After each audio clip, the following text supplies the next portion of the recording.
Hey everyone, today we're going to be walking through performing a battery change in a G Shock GA-110BC, and this is the 5146 module. Let's get right into it. To perform this battery change, we're going to need a small Phillips head screwdriver, ideally metal tweezers, but if you don't have metal tweezers, you can just use a metal paper clip, and our replacement battery, which is a CR1220. Before we begin, I wanted to quickly note you do not have to remove your straps because they're not blocking the case back from coming off, but I'm going to remove them just so you guys can see what I'm doing a little bit easier. So our first step in this battery change is going to be to remove our 4 case back screws, and we'll set them aside for later.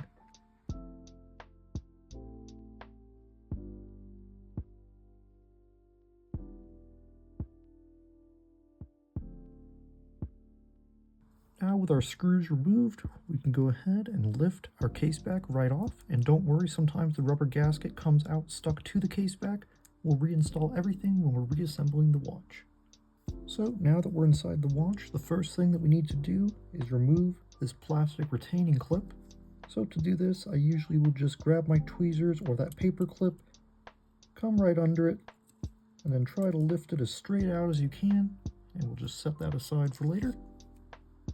Now it's time to get that old battery out, so I'm going to go ahead and rotate my watch over here. So as we can see right here, there's a little latch that wraps around this plastic tab, and that's what's holding our battery in place. So we want to come right behind it with our tweezers or that paper clip, pull out towards us, and that'll unlatch the battery. Usually the battery will pop right out, but if not, just poke on the side, then you'll be able to grab it, and we can go ahead and get rid of that. Now we can come in with our new battery. Again, this is a CR1220, and I always suggest holding it by the sides if you're not wearing gloves, just so you don't accidentally short it. We're simply going to drop it right in place, push our latch down, and sometimes you may need to help the metal tab get seated under that plastic tab, but just like that, our battery is installed. Now at this point, I'd advise getting that plastic retaining clip back in place, that way your module doesn't shift around. So as we can see on our clip here, we have this little indent, and on our module we have this metal tab that's sticking up. We simply want to match the shape and make sure that's protruding through that indent. We'll drop it right in place and it'll slide right down. And in the event that your module has shifted around, I'm going to very quickly show you what to do because that's very common. So I've simulated the module being shifted out of place here. As we can see, it's not sitting flush and it's also crooked. So if we were to try to put that retaining clip in place, it won't be able to slide down and our module, our buttons won't work. It's just a disaster. So what we want to do is work on these plungers here. This is where our buttons will go in and push them and they'll make contact with the module. So as I can see, this corner is sticking out, so I'm going to poke this side in, and then I can usually feel that pop right in place. So now our module is sitting flush, but we're still crooked. So usually you can just use your fingers and shift it around, and sometimes you'll be hung up on one of these plungers. You just kind of have to experiment and pull these pieces back and shift it back and forth until it sits flush, but it'll usually pop right back in place. So now that that's taken care of, we can go ahead and perform our AC reset, which is simply going to reset our watch to factory defaults, clear any errors if there are any. So I'm going to rotate my watch back over here. As we can see on the module, we have this little indication AC with an arrow pointing into this hole. There's a little gold tab at the bottom of that hole.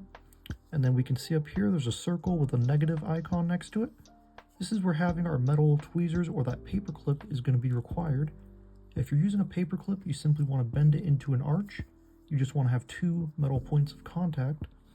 So what we want to do is contact one end of our metal to that gold tab at the bottom of that hole, and the other end to this metal on the module, and we just want to hold it there for about 2 seconds. And now to ensure that we've performed the reset correctly, I'd advise holding a finger over this spring here. You don't want that spring to fall out because it's important for the sound of our watch. I'll go ahead and flip my watch over, and we should see it start flashing sub. So that means that our module has been successfully reset, and we can begin to reassemble our watch. Our first step in reassembly is going to be to reinstall our case back gasket. So it's nice and easy. It's just a circle. We're simply going to drop it, right into the groove on the case back here. And then I like to use my tweezers to make any fine adjustments if needed. We just want to make sure that gasket is perfectly seated in the groove. And next we're going to go ahead and reinstall our case back. So we simply want to remember that we can see our battery up here. This indicates the upper portion of our watch. We just want to make sure our Casio and G Shock logos are properly oriented. So we'll simply drop it in place and you'll feel it slide in between these plastic grooves here. Now we just need to reinstall our 4 case back screws. What I typically will do is just hold a finger on the case back, drop my 4 screws in, just get them started, and now all that's left to do is snug them up. So I'm going to tighten these up, and then I'm also going to reinstall my straps, and I'll meet you guys at the final step.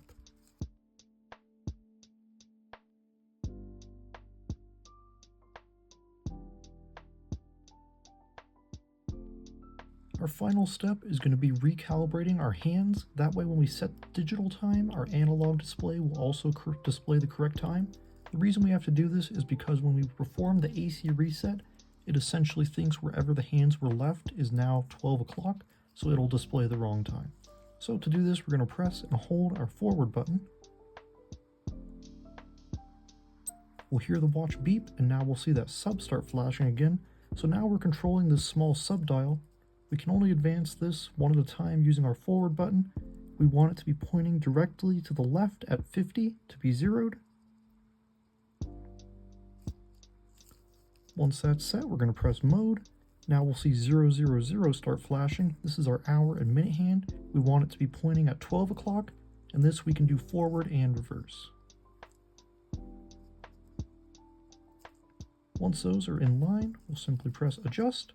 Now when we set our digital time, our hands will also display the correct time. And that's all there is to it. As we can see, all of our modes cycle through. If we press and hold adjust, we can hear that our beep is still audible and our backlight is working, so our watch is completely ready to set and wear again. Thank you guys so much for joining me in this battery changing tutorial. I really hope that everything was clear and helpful. If you have any questions for me, please be sure to leave them down in the comments. And if you're interested in more tutorials and watch related content, please do consider subscribing. I cover a wide range of G Shock, Baby G, and Casio products, so please stay tuned for more. Thanks everyone.